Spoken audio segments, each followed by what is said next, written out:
All right, y'all. Good morning, afternoon, or evening, whenever you're tuning in. I'm grateful to have you here. And we got my man Colion Noir back in the building with Maher talking about guns in America. Oh boy, this should be a fun one. Let's get it popping. But first up, he's an attorney and the provocative gun rights enthusiast who hosts NRA TV's Noir, Colion Noir, right over here. Sir, how are you? Colion's Great my to man. see you. Absolutely, pleasure's all mine. I have seen your videos many times. You're very good at what you do. Thank you. I am not a gun lover. Okay. Now, if I say the term gun nut, I hope you realize that is not an insult. I don't take it as one. Good, because I don't mean nut like you're crazy. Yeah. I mean like something you really love to do. Yeah, I'm incredibly passionate about Right. it. So, I'm a drug nut. so you said. Yeah, I mean a pot nut, not all drugs, just the ones I can get my hands on. Okay. Oh boy. So, but when I watch your videos, you know, I very often, you know, at the end, you kind of have a smirk, like, I laid it out, and you know what? You kind of earn your smirk. Because people like me who don't really like guns, we don't know much about guns. And the theme with you really, I think, is like, it's annoying, isn't it, that people like who talk about guns and don't know about guns Yeah. are not restrained by their lack of knowledge. What That are the sums it up. misconceptions that bother you the most? Well, there are two dynamics, right? There's the actual physical component of the gun, and then the individuals, as we've termed, gun nuts, right? So there's that Right. aspect of, say, for instance, semi-automatic, right? Yeah, tell me about that. Vast majority of guns, almost all of them are semi-automatic. Almost all right, I heard you Exactly. say that. I It's- didn't know that. Yeah. I didn't know that. And so that's stuff you would learn after you follow the rabbit down the hole, so to speak. And semi-automatic meaning you have to pull the trigger You pull the every... trigger once, you get one bullet. Right, and Or that's pull the all trigger. almost all guns. Pretty much, yes. Not just the Especially they seem to be obsessed with the AR-15. Yes. So what the AR does not stand for assault rifle. That's a common misconception. Right. The AR stands for armor light rifle, which is the name Right. of the actual rifle, and it's a semi-automatic rifle in the sense that you pull trigger once, you get one round. So why do people think, liberals, let's Mm-hmm. be honest, why did they think that getting rid of the AR-15 would go so far to solving this problem? And tell me why it wouldn't. You know, as the saying goes, optics is everything, right? Right. There's a certain theatrics that comes with guns in general, right? Especially when you start talking about things like the AR-15. With the AR-15, you see it's big. Most people who aren't too familiar with guns, they usually know about them by way of movies. So you see the movies with all the bad guys spraying and praying, doing all these crazy things with the firearms, and then you see that in reality, and you're like, oh my God, I don't want those anywhere near me or on the streets. And so what ends up happening is they take that and then they see it, and it's like, well, they don't know much. The knowledge base Intimidated is by it, but they not don't know very high. what the So reality what they end is. up doing is they start feeling, right? Because it evokes a feeling. There's the theatrics behind it. They're loud. There's a muzzle flash. You know, all of those things. And it Which can be in scary. the movies we like. Exactly. There is a lot of hypocrisy there. If guns weren't so popular, why do they dominate movies as much as they do? Because there's a fascination People there, too. like- yeah. It's kind of like going to an amusement park, right? So, and that's what I say to gun nuts, like, just be honest and admit that you love guns, and it's sort of a vice in that, like, you know, gambling, alcohol, drugs, these are all things that have some collateral damage that I am willing to live with, because you can't tell me that I can't smoke pot, because some people will be hurt by it. You know, you can't organize society around what some people might do or be hurt by. Absolutely. Completely. Yeah. So you would admit that. You just like guns. You like holding them. You want to have sex with them. No, you don't You're taking a little overboard there, It's Bill. multifaceted, right? So there's an element of recreation there. There's an element of sport there. There's an element of protection there, right? And then there's an element of philosophy with regard to what this country was founded on. So it's incredibly multifaceted. So what ends up happening is just a lot of people who don't really know much about firearms have a very myopic view of them. And the only lens that they see them through is the bad things that are done by bad people. I feel like it's self-reliance a lot, too. Absolutely. Isn't that what you feel? I get that from your videos. Well, it's self-reliance based on reality. Right, that you don't trust the cops to show up.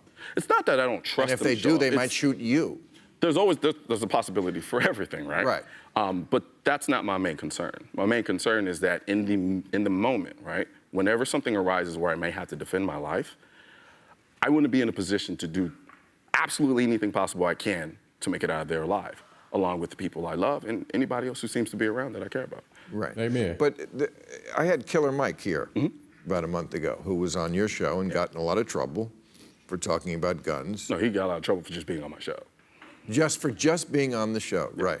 But you guys made some interesting points about how it's very easy for people who live in safe neighborhoods to talk about gun control. It's a whole different story for some other folks who don't have that luxury. Yeah, I think one of the things that ends up happening when we start talking about some of the gun control measures that people are pushing is how they disproportionately affect people who are in lower economic environments and in environments that have a higher level of violence, right?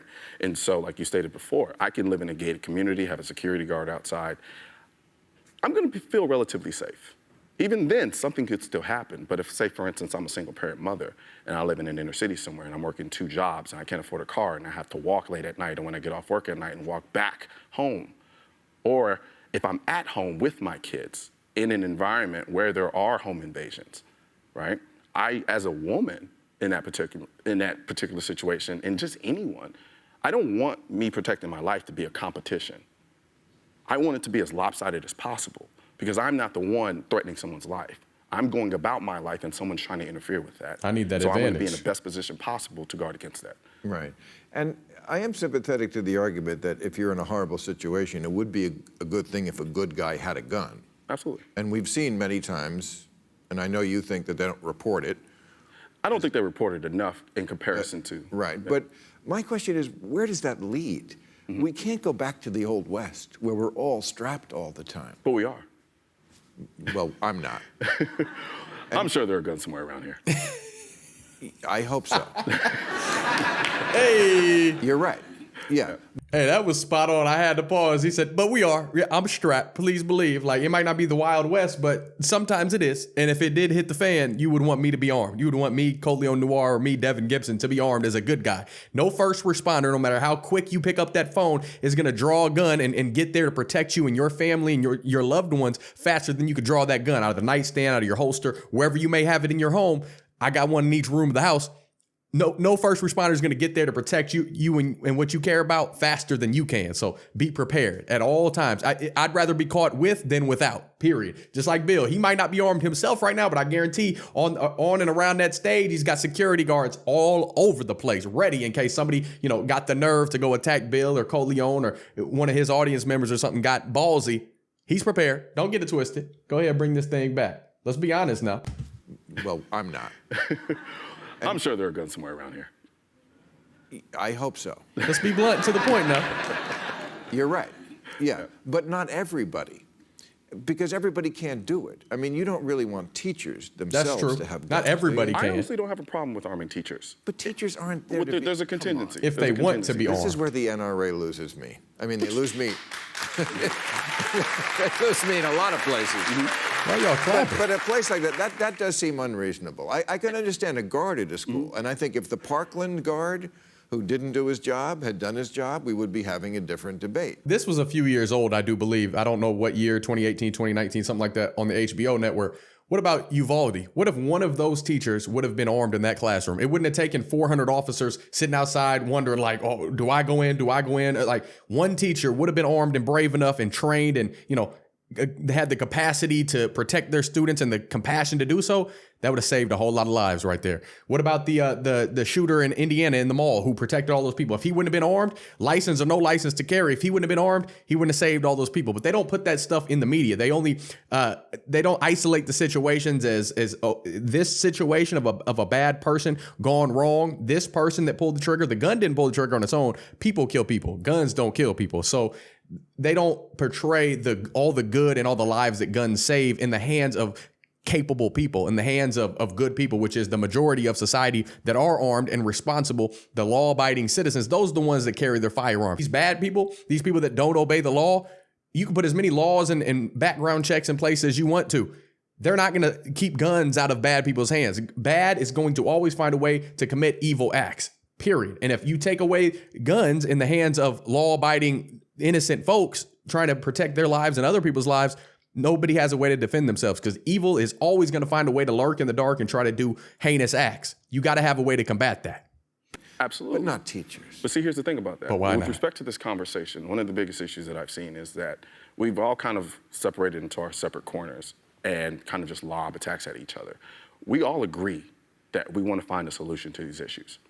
We all agree with that. We just differ about how we go about it. So I can respect your position in not wanting to arm teachers. The way I look at it is when I look at some of these mass shootings that have happened in the past, a lot of these teachers had to sacrifice themselves to protect their students.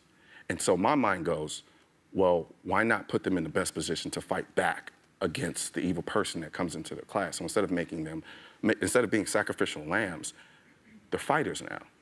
And they're willing to die for these students. So why not put them in a position to fight for them? Because that's a true hero. They don't want to have that job any more than the guard wants to teach physics. You know. You're absolutely right. But the moment somebody walks into that classroom with the gun and starts shooting at kids, they don't have an option. Okay. So the only options they have is either sacrifice themselves or fight. The argument with teachers always misses the point, and they always just get it way incorrect. Nobody's saying they're going to hand every teacher a Glock. Nobody's saying they're going to hand every teacher a SIG and say, go get them. Like, nobody's saying that. But the teachers that want to be armed and want to carry and can qualify to do so, why not give them the means to do so? Why not allow that opportunity to protect their students, to protect other staff members? And the parents, I'm assuming parents, when they send their kid off to school, they want to know their kid is safe at all times, there to learn arithmetic and English and things of that nature. They don't want to have to worry about their kid, somebody walking in that school and gunning down their kid.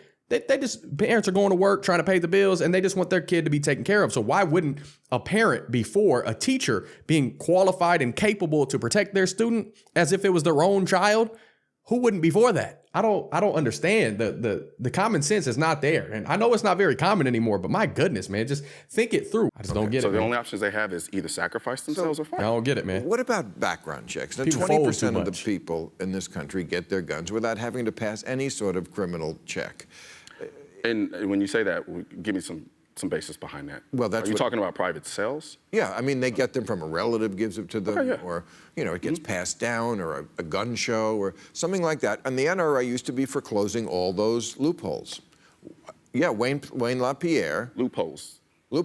Well, when you say loopholes, what do you mean? Well, here's what Wayne, I'm going to ask you about this, because it's funny, because when most people think of an NRA spokesman, they don't think of you. Okay, fair enough. They think of Wayne LaPierre. Okay. And I like to fuck with people's minds. So Wayne LaPierre in 1999. We think it's reasonable to provide mandatory instant criminal background checks for every sale at every gun show. No loopholes anywhere for anyone. What changed? Yeah, but when you go to a gun show and you purchase a firearm... Is it really a show? What would it be? I don't know, because I've never been. Would but you it call it sounds like tactical masturbation? I don't.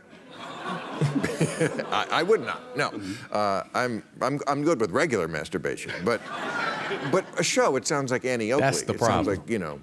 like Still a show nonetheless, right? But it's really a sale, right? Isn't that what a gun show is? I mean, yeah. Okay. You can go there and you can buy guns. But why do they call it a show? Well, because when I first went to a gun show, I treated it as such. Really? You went there because what it is it's an aggregation of a bunch of guns that you normally... But why can't? But wouldn't it be good if we had 100% of people who got a background check? Wouldn't that be good? Sure, but how do you go about doing that from a private sales standpoint?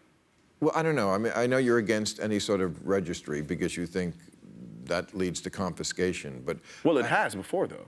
In America? No, in America, that's what we're trying to prevent. But it has happened in places where people use Shouldn't it as ever examples happen of here. shining beacons of what we should That's what do we have those gun amendments for. control-wise here in America. I can't imagine a country that loves its guns as much as this country.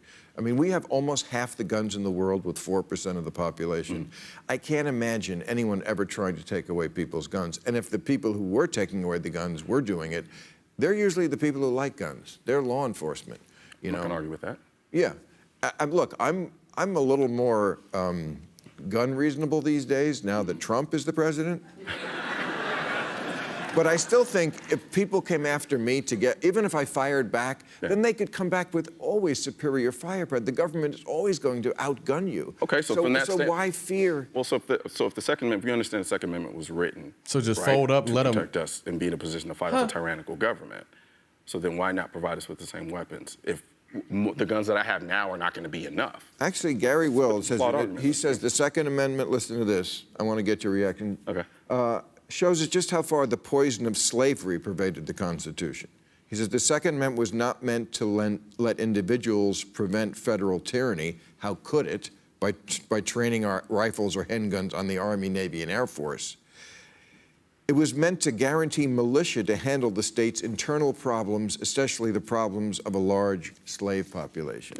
That's a big reason why we have the Second Amendment. Here's the irony. We needed it to keep the slaves. Here's the irony behind that. We actually used the concept of the Second Amendment to revolt against a country that was oppressing us. Right. Right? And then in the same breath, because of the purity of the language of that Second Amendment, I now sit before you as a gun advocate with the ability to carry a gun. I don't want to make you mad.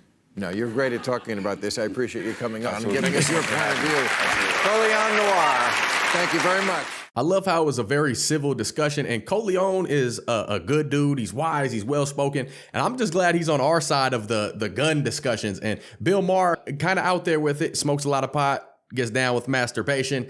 I mean, obviously, I'm going to disagree with most of the things. I'm sure he doesn't fear the Lord. I'm sure he's not a Christian, but hey, that's between him and God at the end of the day. Hopefully he, repents and finds some love in Jesus Christ. But either way, that's not today's discussion. Let's talk about background checks first. We have background checks in place already. And where I'm at now in Illinois, I was in Florida. I know it sounds kind of crazy, but I'm from Illinois, came back to be with family. That's neither here nor there. But when you go to get a gun, you're automatically going to get a background check if you go to a licensed FFL dealer, and you got to wait at least 3 days for that background check to succeed and so you can take that gun home. It's just a little different if you have your concealed carry and things of that nature, but obviously, to have your concealed carry, you have to go through a rigorous process in Illinois, hours and hours of training and tons of background checks and all that sort of stuff has to be in place. So that's already there. But what happens in the case of a man or a woman? They go past their background check, get a firearm, and then 2 weeks later, they get divorced. They get a relative dies and they fall off the rocker. They go insane. Then they decide they want to go take out their aggression and frustration on a school or in a church or in a movie theater, wherever it may be, in a local grocery store. They had that background check, they passed, but what's to stop them from falling off and going cuckoo crazy weeks or months or years down the line? You can't prevent that. So you can have those background checks in place, but you can't determine what the future holds. I'm just saying, you can't determine what the future holds, and having citizens that are innocent, that are just out for their well-being and others' livelihoods, having those people armed is what we need. Having those people that want to be armed, that qualify to be armed and carry and things of that nature, they should have that right. And it's funny because Dave Chappelle actually said the Second Amendment is there in case the First Amendment doesn't work out. Now, y'all know Dave Chappelle's a comedian, but the Second Amendment, the right to bear arms, the right for people to keep and bear arms here in the United States, shall not be infringed. In case freedom of speech or the government tries to infringe on our rights and they're not respecting religion and things of that nature, you have the right to keep and defend yourself and your loved ones. That's a right. And our country was founded by geniuses, but is currently being run by a bunch of idiots. And that may be a sin of me to say, but Biden, Kamala Harris, all those people are whack jobs, and they want to take your gun so that they have overwhelming control. And that's just, gun confiscation would destroy our national security. Think about it like this. If we took the top 4 states, just 4 in our country in regards to hunting, people that hunt big game, men and women that are out there armed, that would comprise the largest army in the world, all of those firearms, literally millions of firearms in the hands of capable people that know how to hit their target. So add up all the other firepower in all the other states in the United States, literally that would be unstoppable. In case there was ever a foreign invasion attempt, those people, those 2 to 3 million armies out there, no matter if it's Russia, Iran, Afghanistan, whatever it would be, they would be running into a whole lot of pew pew action. That's national security for you right there. That's 2 to 3 million people armies out there. Which one of them would want to suit up, boot up, and take on 30, 40, 50 million people here in the US of A?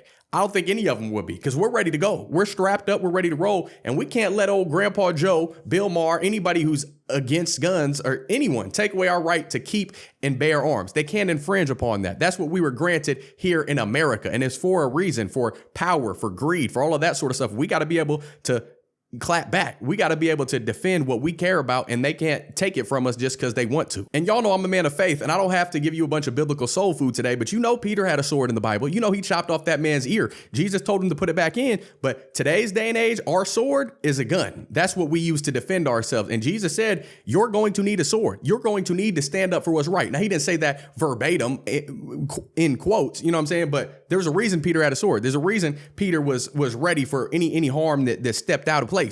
Evil is always lurking. Satan is always trying to hop in people's vehicles, that's themselves, and take over, take heed of what they got and what they got going on. And they want to take what other people have, innocent people, they want to harm you. We can't let that happen. We can't let teachers not be armed and mass shootings go on in schools just because these people that know nothing about guns, that don't know the difference between fully automatic and semi-automatic, because they want to take them. Semi-automatic, it goes as fast as you can go. Your trigger finger, whether you're a video gamer or not, it goes as fast as you can go. Fully automatic weapons are not legal here in the United States. You don't see people walking out with fully armed AK-47s blasting up schools. It's semi-automatic pistols.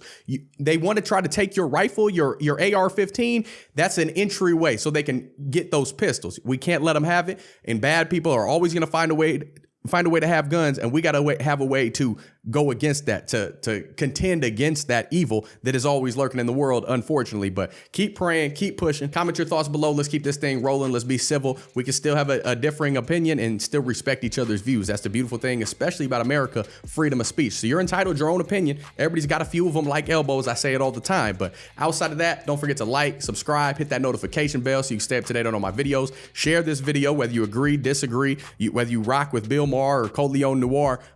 We got to keep this conversation going and putting it in front of people with common sense and allowing them to think for themselves. But outside of that, if you want to support the channel, you can always buy me a coffee, donate on PayPal, join the Patreon family. You don't got to do any of that stuff at all. But outside of that, all my links are in the description. All the products I use, brands that support me on a day-to-day basis, those are linked down below. If you need to get a hold of me, you want prayer, you just want to reach out, business opportunities, whatever it may be, Devin at dgibson.com is my email. But until next time, I love y'all. Shout out to Colion for standing up for not only the NRA, but for everybody in the gun community that realizes the importance of being armed, the importance of having that ability to protect and keep our freedom alive and be patriots and stand up for the good that is still in the world. There's a lot more good than there is evil in the world. There's a lot more people out there doing right by others than killing people and taking other people's lives. I promise you that. But I know God will work it all together for the greater good. But my speech is mumbo jumbo right now. I know it's time to cut it off. I love y'all. Till next time, Godspeed. I'm gone.